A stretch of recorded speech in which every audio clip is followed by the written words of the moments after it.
Hello and welcome to my channel, Rhino here. Today we're looking at a video titled Proof of Miracles? In it, a gentleman by the name of Brian Holdsworth hopefully will give us some proof of miracles. More likely it'll be word games in an attempt to escape having to give proof. And, of course, standard disclaimer, proof isn't really a good word to use here, evidence would be better. What I'm looking for is sufficient evidence to convince me of miracles. What would this evidence be? I don't know for sure, but I guarantee you that if the Christian God exists, he does know what it would be, and he is able to provide it, but as of yet, he has not. Maybe Brian here will provide the last piece of evidence that will tip the scales for me. We shall see.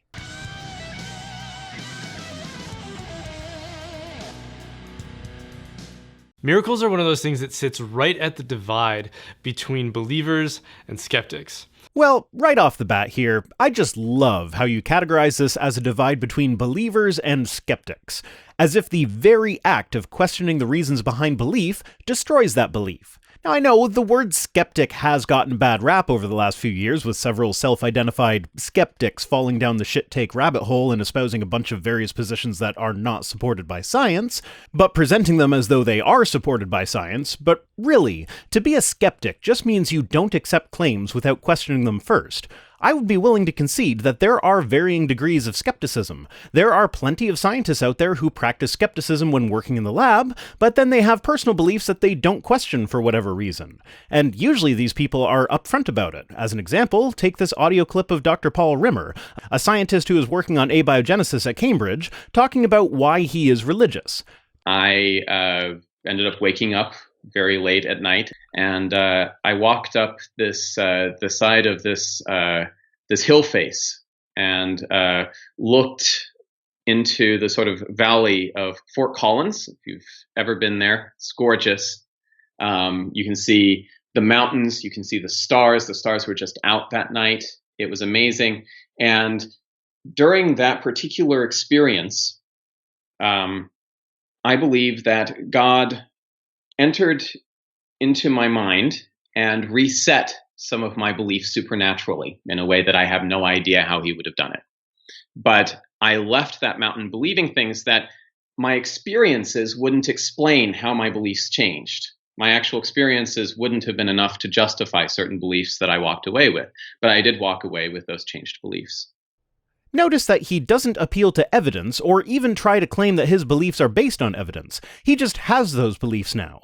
His skepticism only goes so far. Farther than creationists, seeing as how he's working in a field that creationists don't even think would have ever happened, but not far enough to really question why he believes in God.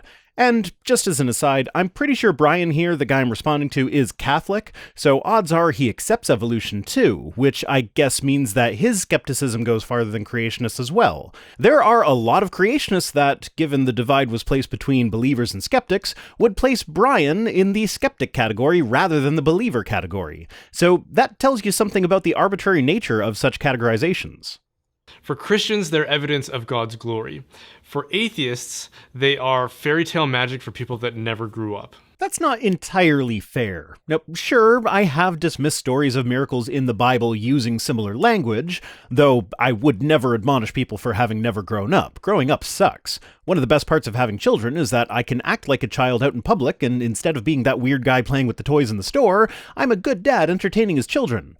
But if a miracle were to happen today, I probably wouldn't describe it as a fairy tale. I would be more likely to consider what naturalistic explanations could account for the event and consider the significance of the event. So, for instance, if Jesus appears on toast, that is easily explained as pareidolia. But if it were true, why would he bother appearing in toast to reinforce beliefs of people who already believed, because let's be real, nobody is converted because of the toast miracle, rather than providing food for the hungry? Surely providing food would be a much more convincing and useful miracle, would it not? And there's this ceaseless rebuke from atheists that is recited so frequently that it's hard to associate it with anything resembling free thinking. It's the audacious claim that there is no evidence for God. Yeah, that does happen a lot. Now, I personally am not on that side. Evidence is a highly subjective term. If someone is convinced that God exists because they saw Jesus in a dog's butthole, then that dog's butthole is evidence for God, definitionally speaking, because it convinced someone. Is it good evidence? I would say no, but the person it convinced would likely say yes. Personally, I would rather say that there is insufficient evidence for God. And again, this is pretty much definitionally subjective, as if someone believes in God, then they are convinced that there is sufficient evidence for God. So really, when speaking of evidence, it's a matter of present me with the best you have, and if I find it sufficient, it will convince me. While there are plenty of logical arguments that can be offered as evidence, all of the logical arguments for God's existence can apply equally to any God you can care to think up. None of them get you specifically to Christianity, so even if we count those as evidence for God, they only ever get you to a nebulous creative force, and usually they contain critical flaws that have been known about since the argument's inception. I think that miracles are the most convincing. Okay, but are we talking modern miracles or stories of miracles in the Bible? Because pretty much every religion has traditions and writings that involve what we would call miracles. Why do you find the ones in the Bible convincing, but not the ones in the Quran or the Vedas? And Jesus seems to agree with that. There aren't any passages in the Bible where Jesus goes around reciting the ontological or the cosmological arguments for the existence of God. Right. Jesus preached God's message and backed it up by providing evidence that what he was saying was true. Now, a lot of his miracles could have been accomplished through fairly simple sleight of hand, but yeah, there were a couple that would have been impressive, if they actually happened. Which then brings us to the question, why should we believe a miraculous story in a 2,000-year-old book without any additional evidence? And should we take all miracle claims from ancient writings equally seriously? If not, why not? Why use different criteria for evaluating the accuracy of the miracle claims for non-Christian and non-Jewish ancient texts than for the Christian and Jewish texts? Instead, we see him showing people who he is by what he's able to do. Heal the sick, raise the dead, feed crowds of people with small portions of food. Yeah, things that the Bible says his followers will be able to do in his name. And yet, anytime a supposed miracle is well documented, it is almost always found to be either fraudulent or a natural phenomenon. Take the weeping statues, for instance. Often, this can just be caused by condensation. But if one wants to take it a step further, it's easy enough to throw some oil or blood on the statue's face when nobody is looking. And, strangely enough, with the blood-weeping statues, it is often found through analysis to be blood that couldn't possibly have come from the actual person the statue is supposed to be. Mary statues have been found weeping male blood, and male saints have been found weeping female blood. In 2008, a church custodian was actually put on trial for faking blood tears, and the blood was found to match his DNA. Strangely, when the cases don't end up in the legal system, the owners of the statues don't like to have their DNA compared to the statue blood. Of course, there are other miracles, but the modern miracles are always significantly less impressive than the ones that Jesus performed. Sure, you see the occasional person raised from the dead, but there is usually a failure to provide documentation that the person in question actually died. And on the rare occasion when I've seen video of such events, the dead person has been obviously moving while they are still supposed to be dead. The number of documented and verified miracles seems to be inversely related to our ability to record them. But for a lot of atheists, miracles have been prejudged to be impossible and therefore inadmissible as evidence. I mean, they're kind of impossible by definition, are they not? That doesn't mean that they can't be evidence. If you can reliably demonstrate them in a verifiable way, then that would most definitely be evidence. I think it's important for us to start by defining what Christians mean by miracles.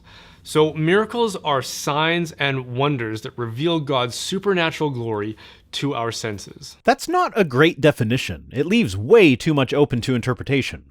What exactly are signs and wonders? Is it anything that reveals God's supernatural glory to our senses? So when a Christian looks at a sunset and has a spiritual experience, does that make a sunset a miracle? Because we actually know exactly how sunsets work. It's just the way light diffuses through the atmosphere, scattering the different wavelengths at slightly different angles. And atheists can look at sunsets and have a sense of awe and wonder as well, without it being a revelation of God's supernatural glory. So does that mean that miracles themselves are subjective? What is a miracle for one person is not a miracle for someone else? Because we have this ability to observe and draw conclusions about the way things are or the laws that govern the natural world. And science is our crowning achievement in making and interpreting those observations. Yeah, science is pretty great. Now, you'd think if God were real and he actually wanted the best for us, he could have imparted some scientific knowledge to the ancient people he communicated directly with, right? But he didn't. Just theology and a terrible ethical system that allowed for slavery and the treating of women as property. When we define a natural law through something like science, what we're actually saying is that under certain circumstances, this is what always happens. That's actually a much better definition than the creationists like to give, because really, the scientific laws are incredibly specific, and often they are completely unrealistic. For instance, Boyle's law states that the absolute pressure exerted by a given mass of an ideal gas is inversely proportional to the volume it occupies if the temperature and amount of gas remain unchanged within a closed system. There are a lot of caveats in that law, and it relies on an ideal gas, which is something that only exists as a statistical model. An ideal gas is a gas whose particles are not subject to interactions with each other. Under usual circumstances, most gases behave as though they are an ideal gas, but the model tends to break down at low temperatures or high pressures, which is actually why the star formation process appears to violate Boyle's law. The high pressure involved stops the gases from acting like an ideal gas. So, for example, when we define a law like gravity, we're saying that this is how two objects with mass always behave in proximity to each other. Well, we actually worked that one out with math. We still don't understand gravity. We are just able to calculate how it works by representing it mathematically. A miracle is what happens when something occurs in a manner that doesn't conform to those natural laws. The problem here is that we define natural laws as a description of some mechanism that we observe acting in the universe. If something reliably contradicts one of our scientific laws, then the most likely explanation is that our understanding of the law was imperfect, rather than this contradicting force being a supernatural event. For instance, Earnshaw's theorem was developed in 1842, and one of the implications of that theorem is that there are limits on how one can shape a magnetic field. Well, just recently, scientists at the University of Sussex have discovered a way to remotely cancel out noise from magnetic fields in a way that circumvents the theorem. Does this mean that they are performing miracles, or does it mean that our understanding of nature has improved? By your definition, this means that these scientists are performing miracles, which sets a pretty low bar for what is to be considered miraculous. In other words, it doesn't happen in the way that we always observe it. And since it doesn't, in the eyes of science, it's an anomaly. Not necessarily. In the aforementioned example, it was just that we figured out a new way to manipulate magnetic fields. Anomalies tend to be one-offs. There's something in the data that doesn't make sense.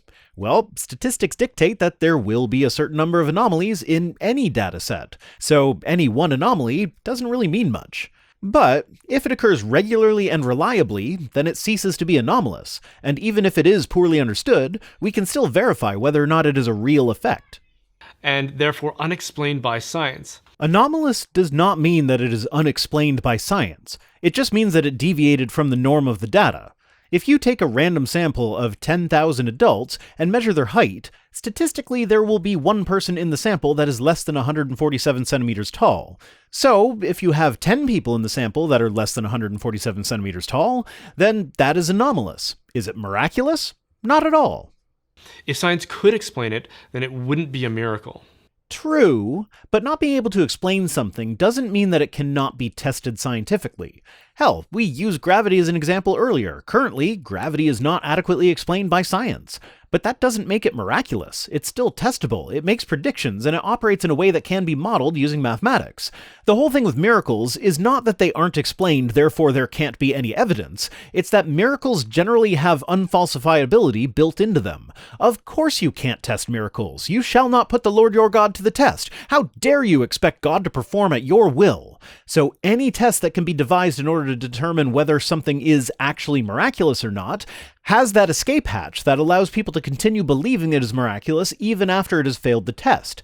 James Randi, who unfortunately died this past week and didn't want people gushing about him when he died, so that'll be all that I say about it, even though I'd love to say more, had $1 million set aside to give to anyone who could reliably demonstrate any sort of supernatural ability, which would have included the ability to perform miracles. The challenge lasted for 51 years, from 1964 to 2015, and not a single person was ever able to claim that prize. So asking for scientific evidence of a miracle is asking for a contradiction. No, it's not. It's just that you need to figure out a way to put a miracle to the scientific test in a way that won't have positive results, ending up bringing the miracle into the realm of the natural rather than the supernatural. Sure, it's definitely problematic. After all, pretty much by definition, an unknown natural phenomenon would be a better explanation for any event than a supernatural explanation. But surely an all-powerful, all-knowing God would be up to the task of being able to provide sufficient evidence in the right way as to allow us to conclusively rule out natural phenomena, would he not? Will he provide any evidence for miracles, or will he continue his waffling to get out of having to do anything other than just assert that they're real without evidence?